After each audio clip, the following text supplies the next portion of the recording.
Voici donc le livre de règles en lui-même. Alors, le livre est plutôt bien présenté avec une jolie mise en page, une qualité de papier excellente et les règles sont clairement expliquées. On s'y retrouve facilement. Reste uniquement en fait le problème des photos des figurines qui est assez flou et qui a tendance à être un peu saturé.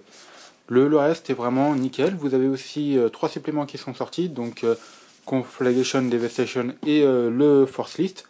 Alors ces livres-là sont au niveau des règles sont malheureusement datés. Ils sont sortis bien avant celui-ci, le Core Rules 2013. Et du coup, ils ne sont plus utiles pour les règles, mais par contre, vous avez tout le contexte qui est très bien expliqué, le background, et il reste, notamment le Force List, il reste très utile pour ça. Voilà, on va passer maintenant aux règles en elles-mêmes. Alors, Dark Age se joue avec des D20. Lorsque vous lancez les dés, vous devrez faire égal ou moins qu'une valeur donnée. Et vous avez les portées qui sont exprimées en pouces. Le tour de jeu est divisé en 4 phases. La première phase est la phase de préparation, pendant laquelle des effets vont être joués. Donc ça, c'est décrit par les compétences. Ensuite, vous avez la phase d'initiative. Les deux joueurs vont lancer un dé, et celui qui fera le moins décidera quelle figurine va être activée en premier. Donc c'est une figurine qui est soit dans son camp, soit vous pouvez aussi désigner une figurine dans le camp adverse, qui devra obligatoirement l'activer en premier. Donc ça peut être utile pour l'obliger à activer une figurine puissante qui est éloignée du champ de bataille, afin qu'elle n'ait pas d'autres effets plus tard dans le jeu. Vous avez ensuite la phase d'activation. Donc chacun votre tour, vous allez activer une figurine, vous allez dépenser tous ses points d'action, vous passerez la main ensuite à votre adversaire, il fera la même chose, et ainsi de suite. Chacun, votre tour, vous activerez une figurine. Avec les points d'action, vous pourrez vous déplacer, activer des psychogéniques, lancer des attaques, vous pouvez vous mettre aussi en état d'alerte, et il y a d'autres effets aussi, retirer un pion panique. Tout ce qui est activation se fait donc pendant cette phase-là, et vous devrez activer toutes les figurines sur le champ de bataille avant de terminer cette phase. Vous avez la possibilité de passer, mais c'est plus quelque chose de reculer pour mieux sauter, parce que de toute façon, il faudra activer vos figurines pour passer donc à la 4e phase, qui est la phase des effets persistants. Là, comme la phase de préparation, ce sont les effets qui ont été lancés pendant la phase d'activation, et certaines vont se résoudre pendant cette phase-là. Une fois que tous les effets persistants ont eu lieu, c'est la fin de tour, et on passe à un nouveau tour. Sachant que pendant la phase de préparation et donc la phase des effets persistants, des effets vont s'activer. S'il y a plusieurs effets qui s'activent en même temps, vous devrez lancer les dés, et celui qui fait le plus bas décide dans quel ordre les effets vont être résolus. Ça évite d'avoir une longue liste de timing et d'alourdir un peu la règle. Là, vous avez un côté aléatoire, mais ça améliore grandement la fluidité du jeu. Donc là, vous avez une carte d'unité standard pour Dark Age, avec en haut le nom de la figurine, le sigle de la faction ici, Kukulkani, et l'illustration de la figurine. À gauche, vous avez le nombre de points d'action pour la figurine, donc qui pourra être utilisé pour se déplacer, tirer, lancer des psychogéniques. La défense, plus elle est basse, mieux c'est pour esquiver les coups. L'armure, plus elle est haute, mieux c'est pour encaisser les coups. La capacité de déplacement exprimée en pouces, donc là, pour chaque point d'action, la figurine pourra se déplacer de 3 pouces. La psyché, pour résister aux effets de panique et de psychogénique, et le nombre de points de vie. Là, vous avez les groupes d'attaque. Lorsque vous utilisez un point d'action pour attaquer, vous devez choisir un groupe d'attaque. Les figurines ont en général de 1 à 3 groupes d'attaque. Le premier groupe, vous avez entre crochets le nombre de dés utilisés pour ce groupe d'attaque, donc la 2. La S, c'est la capacité à toucher. Ici, vous avez la cadence de tir, donc l'infini veut dire que vous pouvez utiliser autant de fois ce groupe d'attaque que vous voulez dans le tour. Là, vous avez la puissance, pour infliger les dégâts. La portée, donc 0 veut dire que le groupe d'attaque est un groupe d'attaque de corps à corps. Et le dysfonctionnement, un petit tiret, veut dire que l'arme est fiable. Là, pour le groupe d'attaque numéro 2, vous lancez un dé. Pour la S et la PU, vous avez un astérix, je reviendrai dessus. La cadence de tir, donc là, 1, le groupe d'attaque ne pourra être utilisé qu'une seule fois dans le tour. la portée, exprimée toujours en pouces, et le dysfonctionnement. Là, sur un 19 ou 20, donc 19 ou plus, l'arme a un problème. Elle reste fonctionnelle, mais en fait, la touche sera affligée à la figurine attaquante et pas à la cible. En fait, l'arme, on considère que vous vous êtes tiré dans le pied, et donc c'est à vous que sont infligés les dégâts. Pour la CLAPU, l'astérix veut dire que vous avez plusieurs possibilités à choisir, qui sont indiquées ici. Et ces possibilités, en général, ont des compétences spéciales d'armes particulières, et l'AS et la puissance peuvent changer. Donc là, c'est le cas pour l'AS. Pour la puissance, vous avez donc 2 fois la même valeur et un petit tiret. Cela veut dire que cette possibilité n'infligera sans doute pas de dégâts, mais sera plutôt débilitante ou gênante pour l'adversaire. Là, en effet, vous avez une compétence spéciale qui va vous obliger, une fois touché, à lancer un dé, et sur un 14 ou moins, vous réussirez à activer cette capacité. Le x2 ne veut pas dire que vous affligez 2 dégâts avec cette possibilité, uniquement que la cible devra effectuer 2 jets d'armure pour éviter de perdre un point de vie. Les compétences spéciales ici de la figurine en elle-même, elles sont soit actives, soit passives. Active, vous devez dépenser un point d'action pour activer donc cette compétence, et passive, elles sont plutôt réactives ou elles sont toujours activées en fait. Ici, vous avez la possibilité de mettre en formation la figurine. Donc là, vous avez les balames qui peuvent se mettre en formation et 4 balames peuvent se mettre au maximum en formation. Derrière la carte, vous avez toutes les compétences expliquées. Donc ça fait un peu beaucoup à premier abord, mais les règles sont assez simples, les compétences aussi. On les apprend très très vite, ça rentre très très vite dans la tête. Donc c'est pas une source véritablement de problème pour l'apprentissage. En haut, vous avez la taille de la figurine, donc c'est important pour tout ce qui est ligne de vue et couvert. La taille du socle utilisé, donc là c'est plus un effort de standardisation du soclage des figurines. Le nombre de figurines que vous pouvez avoir dans votre armée par tranche de points, donc là vous avez 4 balames achetables par tranche de 1000 points. Donc une partie d'arcade se fait entre 500 et 1000 points, donc en général vous n'alignerez pas plus de 4 balames. Et le nombre de points pour acheter cette figurine, 70. En général, 70 c'est plutôt une figurine élite. Les figurines de base sont dans les tranches de 20 à 35 points, et les grosses figurines sont plus à 100-150 points. Voilà pour une figurine standard. Vous avez aussi les cartes de psychogénique. Il y en a 2 sortes. Là, vous avez une carte psychogénique d'attaque. Elle fonctionne globalement comme les armes, les groupes d'attaque, avec le nombre de dés, les compétences spéciales d'armes liées au groupe d'attaque, l'AS, la cadence de tir, la puissance, la portée et le dysfonctionnement. Vous avez la description du psychogénique, et là vous n'avez pas de description du dysfonctionnement, ce qui veut dire que si vous faites un 19 ou un 20, vous affligerez la puissance et les éventuels effets contre la figurine qui lance le psychogénique. Vous avez aussi des psychogéniques d'augmentation. Donc là, vous allez lancer un dé et vous devrez faire sous la S ou égal à la S pour pouvoir lancer efficacement ce psychogénique. La portée, donc vous pouvez l'utiliser sur d'autres figurines. Il y a toujours un dysfonctionnement. La description de l'effet du psychogénique et l'effet du dysfonctionnement. Comme il n'y a pas de puissance indiquée, et il y aura un effet du dysfonctionnement donc décrit. Vous avez aussi tout en bas les psychogéniques qui sont désignées comme liées à une faction ou à une sous-faction, où elles sont génériques à tout le monde.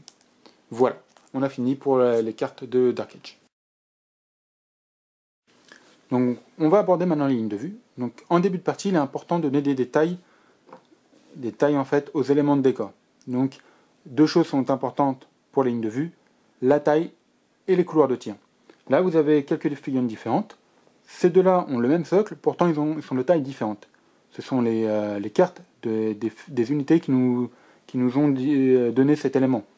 Là, par exemple, la carte donne une taille de petite, donc de S à cette figurine. Celle-ci est de taille M.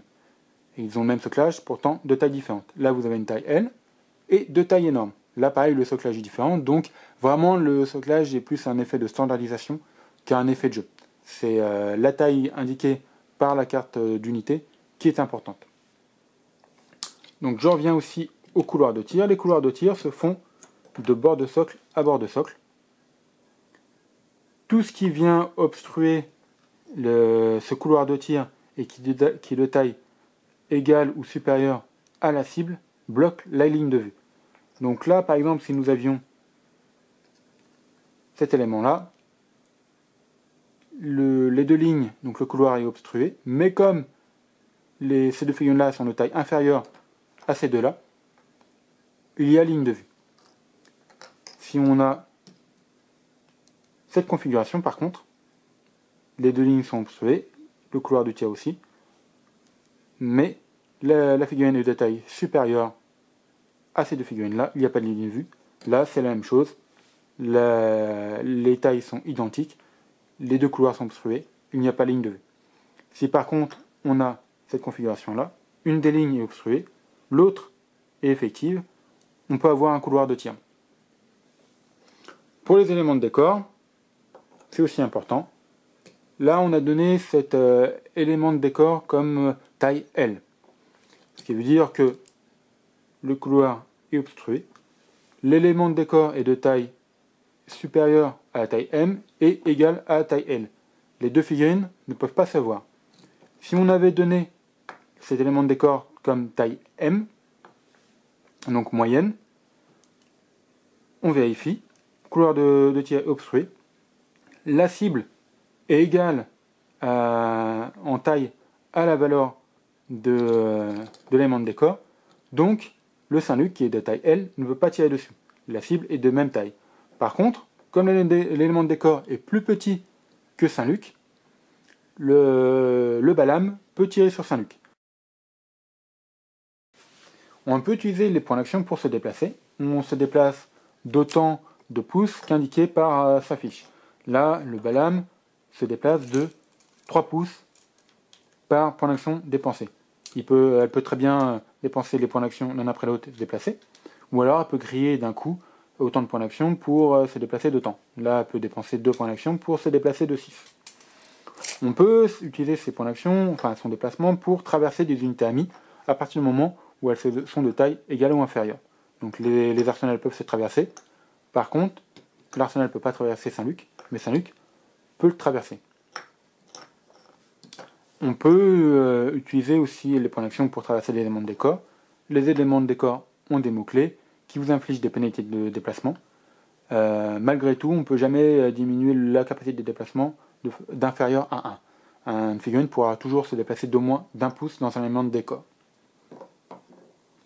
On peut aussi utiliser les points d'action pour se désengager. Donc la dépense est simple, 2 points d'action, on se déplace de sa capacité de déplacement. Il n'y a pas de test à faire, c'est automatique.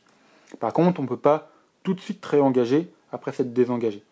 Donc là, on ne peut pas engager l'arsenal après en avoir inquiété. On peut très bien par contre utiliser 2 points d'action pour se désengager et 1 point d'action pour se réengager.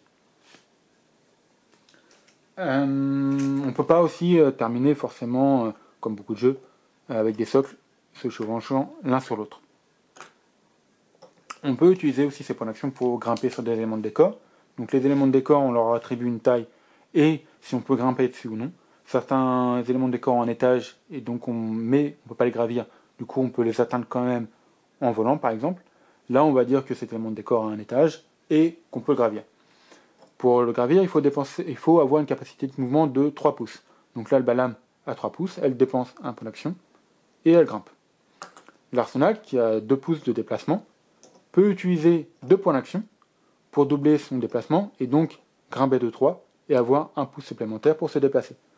Et s'il lui reste qu'un seul point d'action, il se déplace de 2, il ne peut pas grimper. On peut choisir aussi des éléments de décor. Donc la chute inflige une touche automatique de puissance 5 par étage duquel on a chuté. On peut aussi sauter par-dessus les éléments de décor. Donc les éléments de décor, genre dangereux par exemple, vous infligent des dégâts quand vous les traversez. vous pouvez sauter par-dessus en dépensant un point d'action supplémentaire. Là, par exemple, si je dépense un point d'action, je vais tomber dedans. Je peux dépenser 2 points d'action pour me déplacer de 6 pouces, et un point d'action supplémentaire pour sauter par-dessus. Donc je le traverse, mais comme j'ai sauté, je ne subirai pas les dégâts de ce terrain dangereux. Je peux utiliser les points d'action aussi pour me mettre à terre ou me relever. Se mettre à terre, c'est soit un effet actif, soit un effet de jeu lié à une compétence d'une figurine ou à une compétence d'arme. Donc se mettre à terre, ça coûte 1 point d'action, se relever, 1 point d'action. Une fois qu'on est à terre, on ne se déplace plus que de la moitié de sa capacité de déplacement. Donc là, pour le Balam, un demi. Lorsqu'on vous attaque au corps à corps, l'adversaire bénéficie d'un bonus de plus 2 à son AS. L'adversaire, par contre, lorsqu'il vous tire dessus, a un malus de moins 2 à son AS. Et lorsque vous vous attaquez au corps à corps et que vous êtes à terre, vous bénéficiez d'un malus de moins 2 à votre AS. Pareil, lorsque vous chargez alors que vous êtes à terre, vous ne bénéficiez pas du bonus de charge. Autre effet d'être à terre, ça diminue d'un rang votre taille. Donc une taille M devient une taille S, et une taille L devient une taille M. Ça peut être utile pour se cacher derrière des éléments de décor. Taille L, taille M, le Saint-Luc peut très bien se mettre à terre pour devenir une taille M, et donc être invisible derrière cet élément de décor. Lorsque vous vous déplacez, vous pouvez, au début de votre activation, être en formation. C'est-à-dire que être en formation, c'est avoir donc sur votre fiche la possibilité de le faire. Donc les Balams peuvent le faire et peuvent se mettre en formation avec 4 Balams. Et pour ce faire, il faut être à moins de 4 pouces d'une autre figurine portant le même nom. Donc là, par exemple, les Arsenals peuvent se mettre en formation. Ils doivent être à moins de 4 pouces. Dans ce cas, lorsqu'on active une unité et qu'on désigne une formation, on active la première unité. Une fois que c'est terminé, on active l'autre unité qui était dans la formation, et on continue ainsi de suite jusqu'à la limite de formation. Mise en alerte. Alors, la mise en alerte, c'est j'utilise 2 points d'action de ma figurine, et ça met automatiquement fin à mon activation. Donc c'est ce qu'on fait en général en dernier. Et la mise en alerte permet d'agir pendant le tour de l'adversaire. Donc on peut agir de différentes façons. On peut tirer quand un ennemi arrive dans votre portée, ou en fait quand vous voulez. Donc par exemple une figurine qui était cachée, qui devient visible, vous êtes en alerte, vous pouvez tirer dessus. Donc on applique les effets normaux d'un tir. Vous pouvez aussi tirer sur une figurine qui vient de vous charger. Même si l'arme ne peut pas être utilisée au corps à corps, considérez que vous avez tiré juste avant. Par contre, si vous n'avez pas d'arme de tir et qu'on vient vous engager, et que vous voulez utiliser votre état d'alerte au corps à corps, ça n'est pas automatique. Il faut lancer 2 dés. Vous ajoutez, chaque joueur en fait ajoute la capacité de défense de sa figurine, et celui qui fait le plus bas attaque en premier. Donc c'est un peu plus dangereux d'utiliser son état d'alerte pour attaquer en corps à corps qu'à distance. Et il faut le prendre en compte. L'autre façon d'utiliser votre état d'alerte, c'est vous utiliser un déplacement. Alors ce déplacement peut vous permettre de vous mettre à terre, donc ce qui donne des malus de tir, ou vous permet de vous cacher derrière un élément de décor si l'attaque correspond. Et mais là aussi c'est pas automatique. Ce n'est pas comme le tir ou l'attaque au corps à corps. Il faut d'abord faire un jet de psyché. Donc là l'Arsenal devra faire un jet de psyché. Il a 14 en psyché, je fais un 8. Je pourrais me mettre à terre. Je peux me mettre à terre, ou alors je peux me déplacer de ma capacité de mouvement. Donc là il a 2 mouvements. Je peux l'utiliser pour m'écarter du tireur et donc lui donner des malus à son tir en fonction de la distance. Je peux l'utiliser aussi, mon déplacement, pour me mettre hors de sa ligne de vue. Dans ce cas-là, il ne peut pas me tirer dessus. Si j'utilise ce déplacement pour donc me mettre hors de la ligne de vue ou hors de la portée, le tireur ne peut plus cibler la cible initiale. Par contre, il ne perd pas son attaque. Il peut cibler une autre cible potentielle qui est dans sa portée et donc en ligne de vue. Ça toujours, ça nécessite un test de psyché pour pouvoir esquiver les tirs adverses. Il en va de même pour tout ce qui est arme à gabarit. Vous pouvez donc vous mettre à terre, mais là ça ne servira pas des masses, mais vous pouvez surtout vous déplacer pour sortir du gabarit. Même si vous sortez du gabarit, contrairement au tir direct, le tireur ne peut pas modifier ensuite son angle. Là, j'étais dessous, je me déplace juste à côté. J'ai beau être juste à côté, le tireur ne peut pas replacer son gabarit. Par contre, toutes les figurines éventuelles qui étaient sous le gabarit sont touchées. On va voir maintenant tout ce qui est attaque au corps à corps. Donc, il faut être engagé.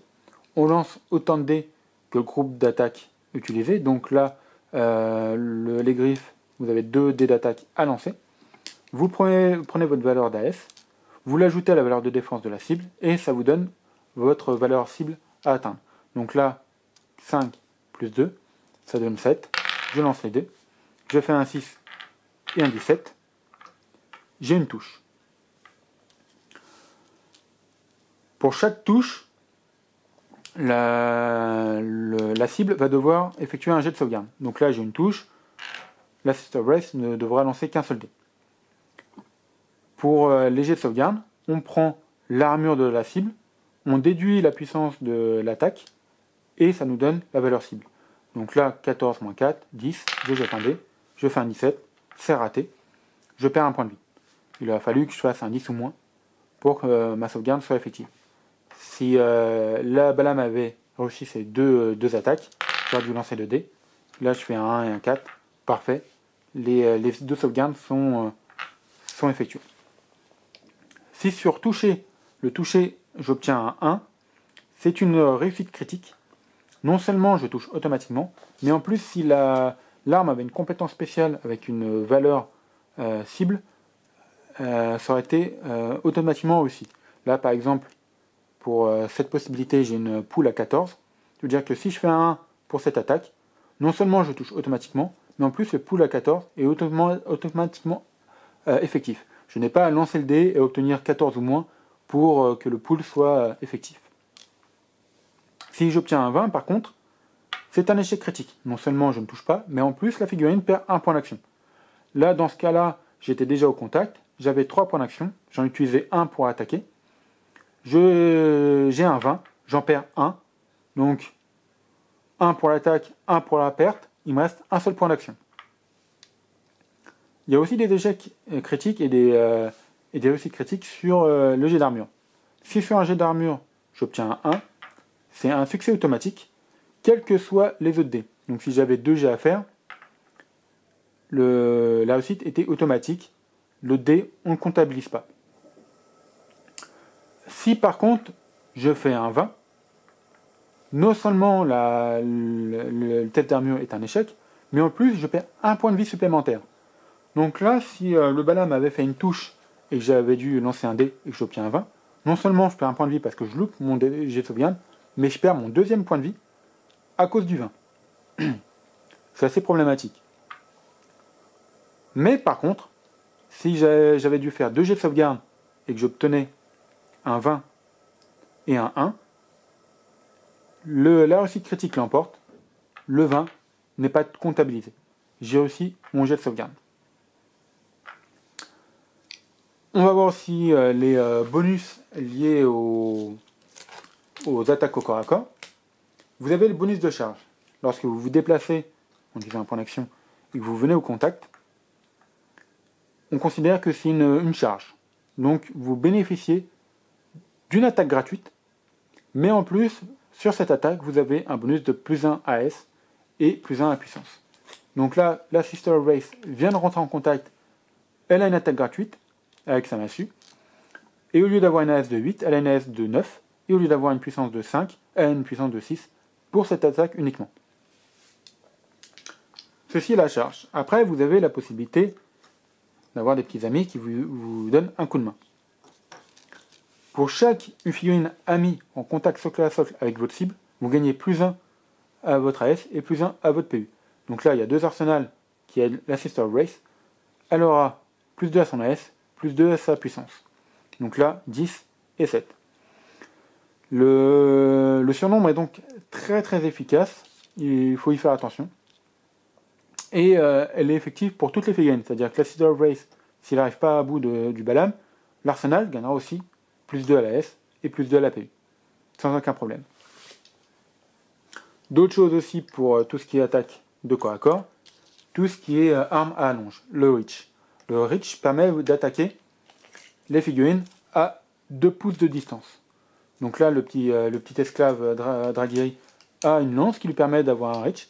Donc il peut attaquer la Balam à 2 pouces de distance. On considère qu'il est engagé, mais lui est engagé, mais la Balam ne l'est pas. Vous pouvez très bien effectuer un déplacement, être à moins de 2 pouces et bénéficier des bonus de charge. Vous vous êtes déplacé, on considère que vous êtes engagé, vous bénéficiez du bonus de charge. Par contre, vous ne pouvez bénéficier du bonus de charge comme ça qu'une fois par figurine. Vous ne pouvez pas vous déplacer, être à reach et avoir le bonus, et revenir en contact et avoir à nouveau le bonus. Par contre, vous pouvez très bien vous déplacer à reach avec la longe et obtenir le bonus, et comme vous n'êtes pas engagé, vous pouvez faire ceci et à nouveau bénéficier du bonus, car les deux figurines sont différentes. Ça c'est pour le bonus de charge. On va voir aussi pour le bonus des petits copains. Donc là, dans ce cas-là, je bénéficie du bonus des petits copains. Donc l'esclave aura plus 1, plus 2 à la S et plus 2 à la puissance. Par contre, lui ne contribue pas. Avec le H, c'est impossible. Donc l'arsenal bénéficiera de plus 1 à la S et plus 1 à la PU grâce à l'autre arsenal, mais le slave ne donnera pas son bonus. Il peut être au contact et dans ce cas il le donne, mais avec le reach, il ne le donne pas. Dernière attaque possible, un peu particulière, l'attaque en arc de cercle. Donc là, l'attaque en arc de cercle, fonctionne comme le reach. Donc vous avez 2 pouces de distance pour pouvoir attaquer les figurines aux alentours. Mais vous attaquez aussi toutes les figurines dans cet arc de cercle. Vous avez en fait une zone de contrôle de 2 pouces autour de la figurine sur laquelle vous pouvez attaquer. Donc si vous avez plusieurs figurines, vous pourrez toutes les attaquer l'une après l'autre. Mais vous aurez un malus de moins 2 à votre puissance pour chaque figurine en plus de la première attaquée. Donc là, vous aurez une puissance totale pour votre attaque, puissance à moins 2 et puissance à moins 4. Vous pouvez faire ça jusqu'à ce que toutes les cibles aient été touchées au moins une fois. Donc là, chaque figurine peut être touchée une fois. Vous ne pouvez pas réattaquer ensuite cette figurine-là, donc c'est 3 attaques maximum dans ce cas de figure. Ou jusqu'à ce que votre puissance arrive à 0. À cause des malus. Donc là, par exemple, vous avez une puissance de 6, attaque à puissance 6, attaque à puissance 4, attaque à puissance 2. Si vous avez une puissance 4, attaque à puissance 4, attaque à puissance 2, attaque à puissance 0, vous êtes à 0, l'attaque n'a pas lieu contre la Sister of Wraith. Maintenant, on va voir tout ce qui est armes à distance. Donc les armes à distance, on va utiliser toujours la Balam, qui est une arme à distance de portée 10. Donc pour pouvoir effectuer une attaque à distance, il faut forcément avoir la ligne de vue et être à portée. Donc là, on est à portée 10. Comme pour les attaques de mêlée, on lance autant de dés qu'indiqué par le groupe d'attaque, donc là un seul. On ajoute son AS à la valeur de défense de la figurine ciblée. Donc là, voici la carte. Donc une AS de 6 en utilisant cette possibilité contre une défense de 4, on doit faire 10 ou moins. Là je fais 17, c'est raté. Pareil, les réussites critiques et les échecs critiques s'activent. Une fois qu'on a touché, de la même façon, on effectue le jet de sauvegarde en fonction de l'armure et de la puissance. Là, on a une armure de 18 contre une armure de 5. On effectue donc un jet d'armure à 13. Mais sur cette arme-là, vous avez un effet multiplicateur, 1 x 2. Ce qui veut dire qu'au lieu de lancer un dé par touche, vous nous en lancerez 2. Et vous devrez réussir les 2 jets d'armure pour éviter de perdre un point de vie. Vous ne perdez pas autant de points de vie que de jets d'armure ratés sur ce coup-là. C'est vraiment un point de vie par jet d'armure. Le multiplicateur ne multiplie pas le nombre de dégâts infligés, mais uniquement la difficulté pour réussir son jet d'armure. Là, vous avez donc une attaque réussie contre l'arsenal. Il doit effectuer 2 jets d'armure à 13 ou moins. Hop, je fais un 14 et un 19. J'ai réussi les deux. Je ne perds qu'un seul point de vie.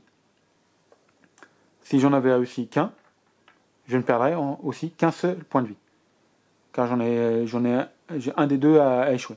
Si j'ai réussi les deux, je ne perds pas de point de vie.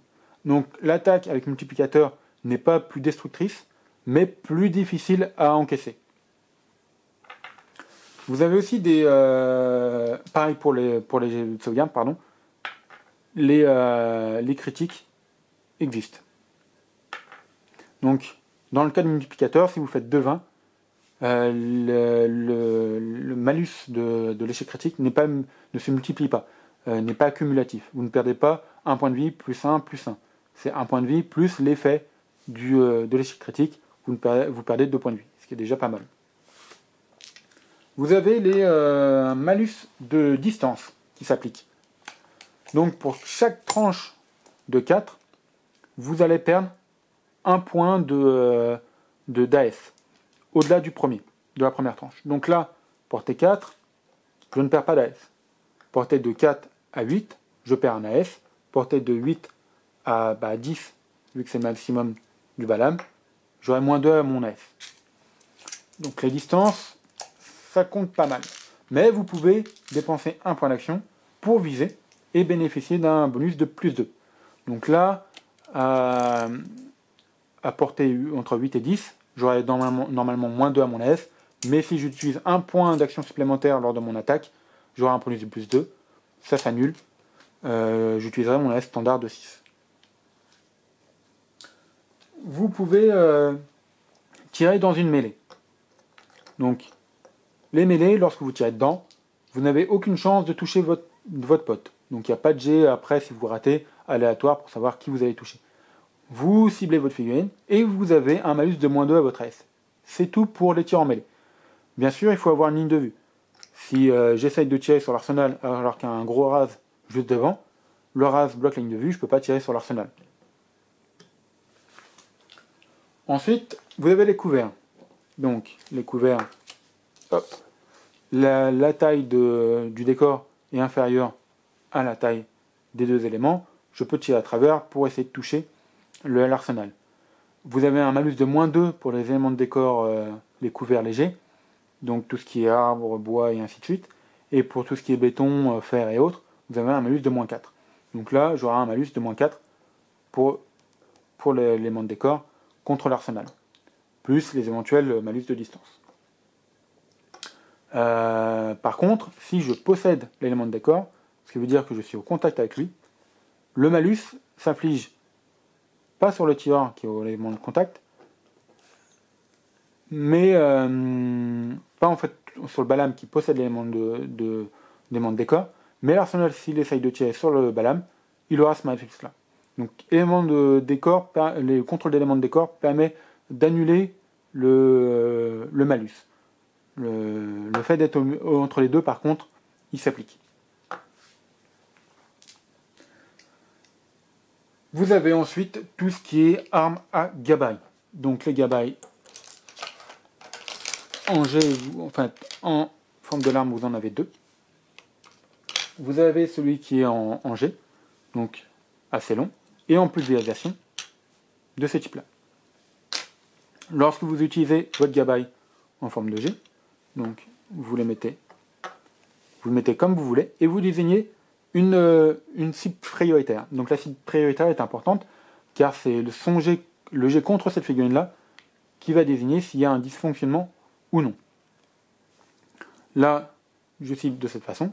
Je cible cette figurine comme élément prioritaire. Je jette un dé. J'obtiens un 9. Je touche. Je peux continuer mes actions. Si j'échoue, sans faire du dysfonctionnement, je peux continuer les touches sur les autres figurines. Si par contre j'obtiens un dysfonctionnement, non seulement le gabarit ne se place pas là, mais c'est l'adversaire cette fois qui le place comme il l'entend. Mais en plus, comme c'est un jet de dysfonctionnement, la figurine attaquante subira les effets de son arme. Donc là, c'était 5 de puissance avec l'effet multiplicateur x2. L'adversaire donc a replacé le gabaï comme il voulait. Toutes les figurines sous le gabaï maintenant sont touchées. Il n'y aura pas d'effet de dysfonctionnement supplémentaire. Le dysfonctionnement ne fonctionne toujours que sur la cible prioritaire donnée par l'attaquant.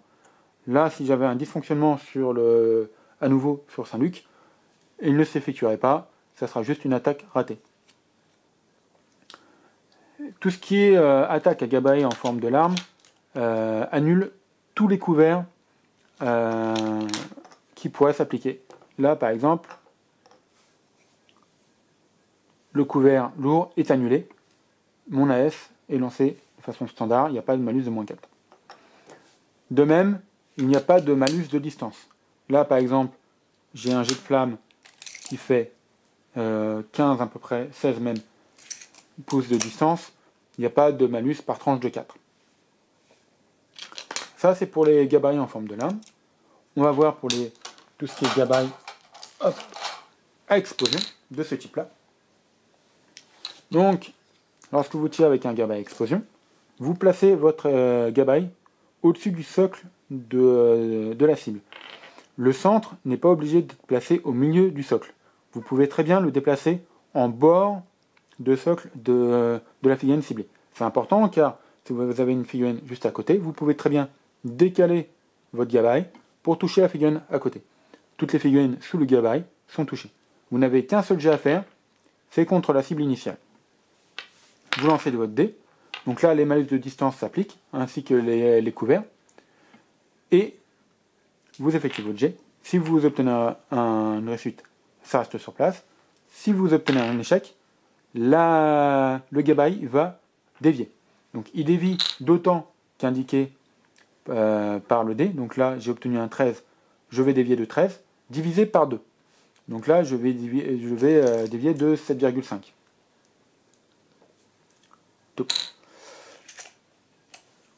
Dans quel sens? Dans le sens perpendiculaire au centre de lecture. Donc là, le centre de lecture est comme ça.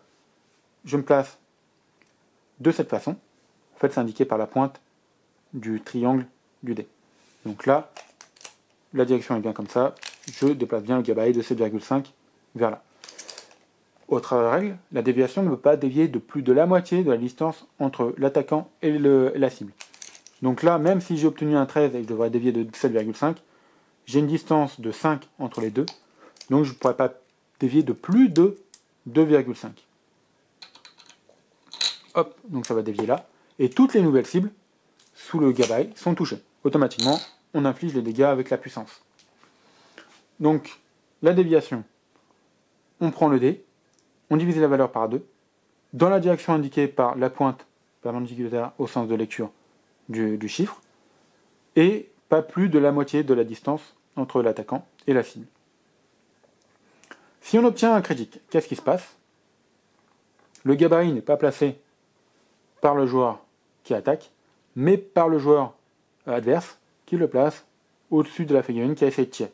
Donc là, pareil, on n'est pas obligé de le passer au centre. Si les deux figurines avaient un copain, on peut très bien les toucher. Et les deux cibles, enfin les deux figurines, dans ce cas-là, sont touchées automatiquement. S'il n'y en a pas d'autres, lui subit forcément de l'effet de dysfonctionnement de la touche automatique de son arme. Alors le psychogénique nécessite la dépense d'un point d'action, c'est une capacité active, et vous pouvez lancer soit des psychogéniques d'attaque, donc ils fonctionnent comme les armes, avec la S et la puissance, et vous pouvez très bien utiliser un point d'action pour viser, comme les armes, il n'y a aucun problème. Pour tout ce qui est psychogénique d'augmentation, vous pouvez utiliser un point d'action pour augmenter votre AS. Après, c'est comme le ciblage d'autres figurines. S'il y a une portée, vous devez être en ligne de vue et à portée. L'autre point, c'est la panique. Donc là, c'est lié à des effets de jeu, soit des créatures terrifiantes, soit un psychogénique qui vous donne un pion panique. Dans ce cas-là, vous posez un pion panique et la figurine qui possède ce marqueur aura des malus. Donc elle aura des malus de -2 à son AS, -2 à sa psyché, et +2 à sa défense. Donc elle sera moins enclin à réussir ses attaques, plus facile à toucher, et plus difficile à... en fait, elle aura des malus à son test de psyché. Pour se débarrasser d'un pion panique, il faut réussir un test de psyché. Donc on utilise un point d'action, on jette un dé, et on vérifie le résultat. Donc l'arsenal a une base de psyché de 14, -2 à cause du pion panique. Il devait faire -de 12, je fais un 5, je retire le pion panique. Si j'avais fait un 15, le pion panique reste. Je peux à nouveau dépenser un point d'action pour essayer de réussir mon jet de psyché. Une fois que j'ai réussi, je retire le marqueur panique, je mets un pion résolution. Ce qui veut dire que je ne peux plus avoir de pion panique. Le pion résolution annule tous les effets paniques qui pourraient avoir lieu. La figurine est immunisée aux effets paniques. On peut avoir qu'un seul marqueur panique et un seul marqueur résolution à la fois. On ne peut pas cumuler les pions paniques et devoir dépenser les points d'action pour les retirer l'un après l'autre. C'est pas possible. On peut aussi utiliser un point d'action d'une figurine amie pour lancer le test à la place de la figurine et afin de lui faire retirer son pion panique. Bien que ça ne soit pas elle qui a aussi son jet de panique, elle gagne le marqueur résolution. Elle est devenue immunisée. Dernier point abordé, tout ce qui est création de force et autres. Donc vous avez en fin de livre de règles toutes les règles particulières pour créer votre force, sachant qu'une partie de Dark Age se joue en général entre 500 et 1000 points, donc 500, 750, 1000 points. Vous avez les règles particulières liées aux factions et aux sous-factions, c'est-à-dire que vous avez une force générique à une faction et vous pouvez sélectionner une sous-faction qui va vous ouvrir les portes à un choix de figurines, mais qui va vous fermer les autres pour les autres figurines. Donc là, par exemple, le culte toxique, vous avez accès à toutes ces figurines-là, mais du coup, vous ne pourrez plus avoir accès au culte du sang et au culte de la métamorphose. Vous avez de même tout ce qui est psychogénique lié, de façon générique, à tout le SCARD, par exemple, mais vous avez accès aussi, si vous avez le culte du sang, à tous ces psychogéniques-là, au culte de la métamorphose à cela, et au culte toxique à cela. Donc il faut prendre ça en compte lorsque vous créez votre force, non seulement la force, la faction en général, mais aussi aux sous-factions qui peuvent exister. Au niveau des scénarios, c'est plutôt orienté tournoi, donc vous avez même des règles de tournoi pour pouvoir les lancer, et vous avez donc les scénarios avec à chaque fois le déploiement particulier, la mise en place, les règles et les conditions de victoire. Vous avez aussi des objectifs, des objectifs cachés que vous pouvez avoir, et de même vous avez la mise en place, si elle est révélée ou pas, les règles et les conditions de victoire. Donc voilà, donc création de force, mise en place et scénario. Et c'est tout.